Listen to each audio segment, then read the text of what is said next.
I have some good news, Mr. Haggerty. I unmasked your thief. Nothing to unmask, was there? We all know that the thief was my sister, Catherine. Actually, sir, the thief was a niffler. A what? You know, small, furry, pilfering. I followed it to its lair. Catelyn was the only one who knew how to get into our homes, where to find our treasures. But, I suppose, mangy little blighter. Well, if you found the niffler's lair, as you say, you must have found my heirloom. I found your heirloom, and I'll give it to you. For a price. Huh? I suppose that's only fair. Very well, we'll call it a reward. Sounds more decent that way. Catherine's a disappointment for certain, but I never wanted to believe she was behind this. Now, thanks to you, I won't have to. What a strange world we live in. Suppose they can't send a niffler to Azkaban. At least I got my head.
Hello, Grace. What are you doing here? You've a nerve, speaking to me after what you did. I hope you're taking good care of my priceless family astrolabe. I'm just here for Summoner's Court. Fine. Would be nice to take you down a peg. I assume you're ready? I'm game. Well, let's see what you're made of. The Pinch Smedleys will always look upon you as a blackguard and an Accio.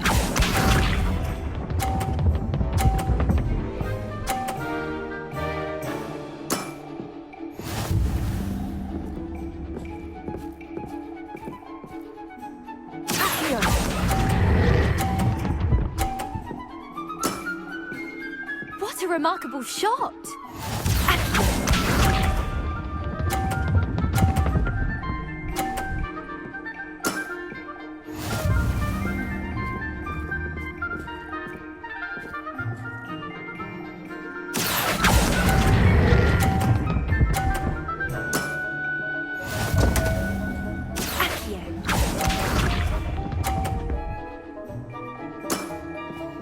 That's the way to do it.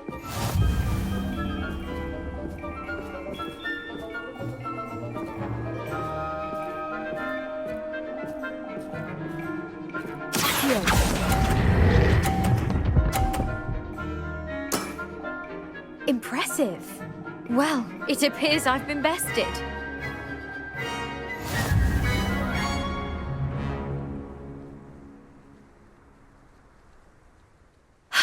Wasn't enough you kept my family astrolabe, was it? You had to beat me at Sumner's Court as well. There wasn't much to it. You really are insufferable. You may have beaten me, but your next opponent is sure to take you down a peg, which will be a joy to see.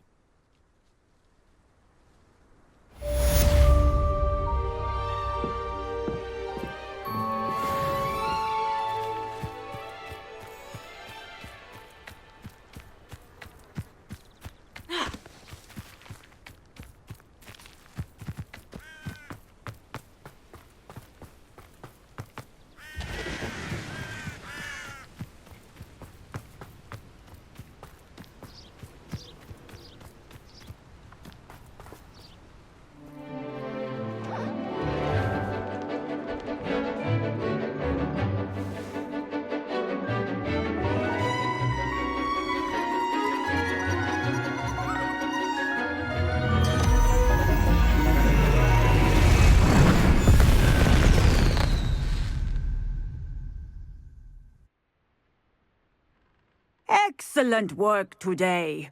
Class dismissed.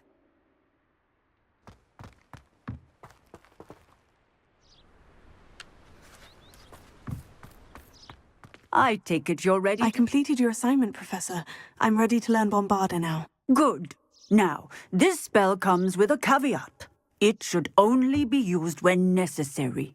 The exploding charm, as you might suspect, can hurt people. Use caution when casting it. I will, Professor. I will hold you to that promise. Now, you must be precise in your wand movements. We don't want you blowing your hand off. Go ahead. Nice and steady wand movements. Remember, the exploding charm is highly volatile.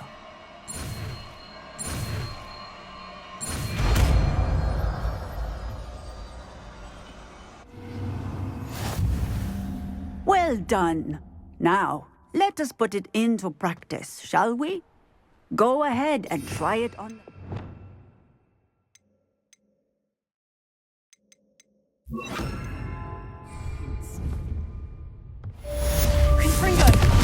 Textbook execution. Bravo.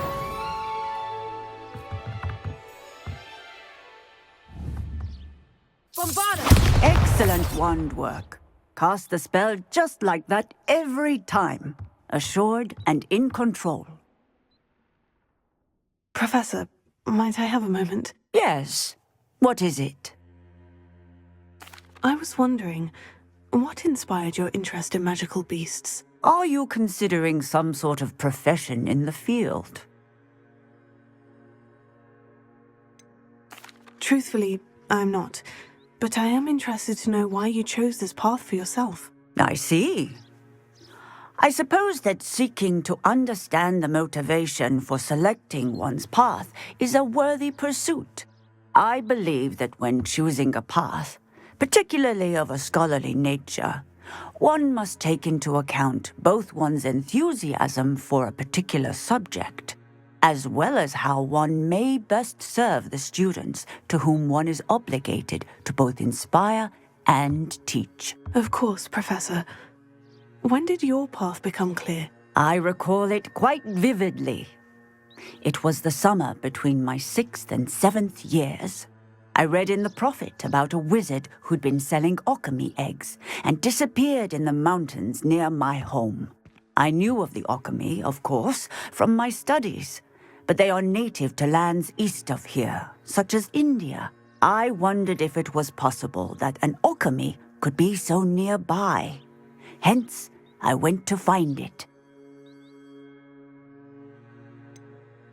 What type of beast is an alchemy? It is a spectacular beast. A feathered, winged serpent-like creature that can grow or shrink to fit a particular space. Its eggs are made of pure silver, hence the desire to trade in them. Seems quite a challenge, finding an alchemy in the mountains. It was. After a few days, during which my parents grew increasingly annoyed at my absence, I found what little remained of the wizard egg trader. He was near a tree hollow, and there, inside, was a nest with 7 silver alchemy eggs. What did you do with them? Nothing. Beasts are to be valued for what they can provide for wizard kind. Protective clothing, potion ingredients, even wand cores. Only poachers see the value in ending a beast's life for galleons. I left the eggs alone. I hid, and moments later, the beast flew right over my head. Breathtaking. She then seemed to all but disappear as she shrunk to fit into the hollow. That sounds incredible. Indeed. I knew in that moment that I needed to understand all that I could about beasts and ensure that wizard kind learned to benefit properly from them. Now, I trust that I have answered your question. You would do well to continue your study of beasts, regardless of your chosen path. Beasts and all that they provide will vastly improve your life, and perhaps one day even save it. I shall remember that, Professor. Thank you.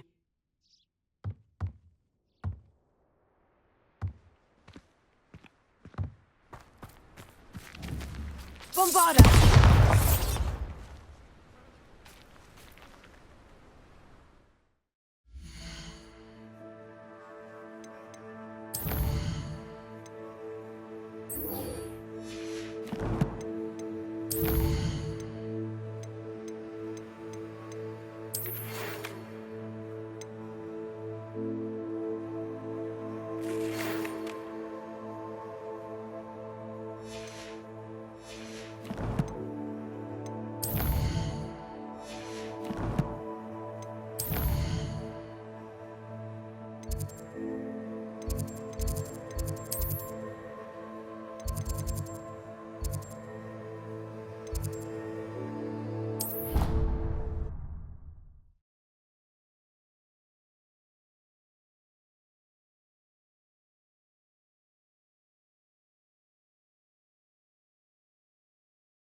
The forbidden forest?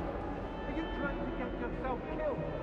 Do you have any clue what kind of creatures live in it? You're lucky to be alive, but by God, when you come back, you will...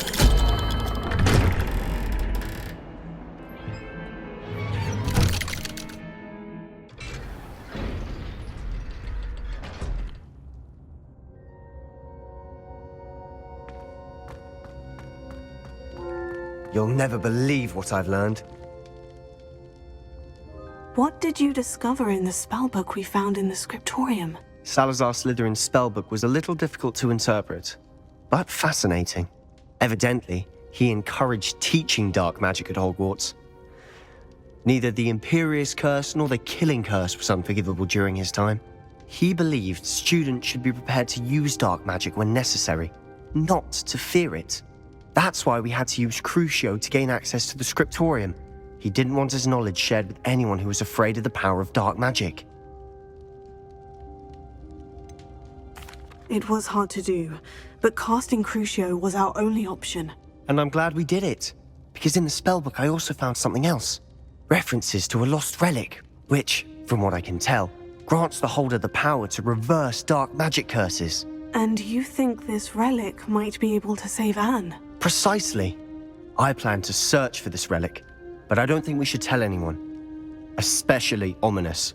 He wouldn't understand. We need to tell him. He's the reason we found the book, and he deserves to know what you've learned. You've seen how he frets about the dark arts. I promise I'll tell him when I found the relic. When I know more, I shall send an owl.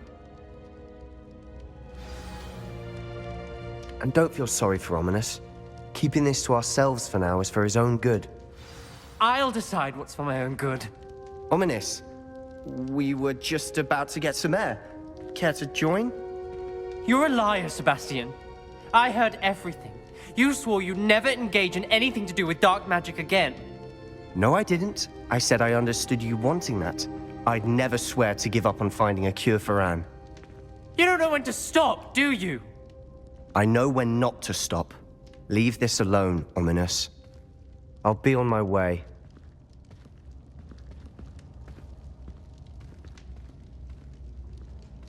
I am not letting this go. Ominous, Sebastian meant well. I appreciate you telling Sebastian not to keep this from me, but going after that relic is not a good idea. Sebastian doesn't even realize it, but he's as irresponsible and reckless now as his parents were years ago. It's why they died. I knew his parents died, but I never heard what happened. Mr. and Mrs. Sallow were professors. Spent nearly every waking moment in the cellar library. Noses buried in books. Anne and Sebastian were upstairs when it happened. They heard a sudden crash and ran downstairs, but it was too late.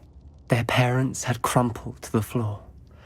A defect with the lamp in the cellar caused the room to fill with an undetectable toxin. Sebastian and Anne were helpless. They had no magic yet. What a horrible story. It is. That's why I can't understand Sebastian's recklessness. I've practically lost Anne. I cannot lose Sebastian too. Please avoid anything to do with that spellbook. Some references Sebastian mentioned in the book do worry me. I'm glad you understand. I hope Sebastian pursues this no further. But if you think he might, please let me know. It would mean a lot.